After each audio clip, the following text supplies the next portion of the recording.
ఏంది నా భార్యది message పెట్టుండదే, duty అయిపోయిందే కూరగాయలు తీసుకొని రండి. మన వాట్సాప్ లో చూసినా కానీ బ్లూ టిక్లు పడవు కాబట్టి చూడలేదని చెప్పేసి సరిపోతుంది.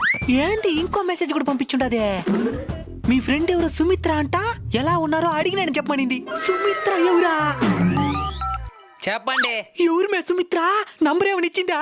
సుమిత్ర లేదు, సింతకాయ లేదు. మీరు మెసేజ్ చేసినా చూడనట్టుంటారు కాబట్టి సుమిత్ర అని మెసేజ్ చేసినా ఫోన్ చేస్తారని. కూరగాయలు మర్చిపోకుండా తీసుకురండి. ఆల్రెడీ మార్కెట్ లోనే ఉండా. అవునా? మా కూలి కోమలి కూరగాయలు కొనాలంటే కూడా వచ్చిన. కోమలి ఎవరా? ఎవరితో? ఎవడి? ఎక్కడ?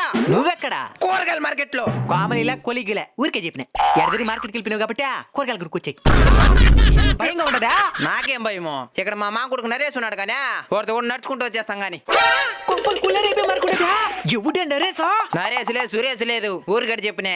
కూరగాయలు కొంటాను, మీరు మోసుకరండి.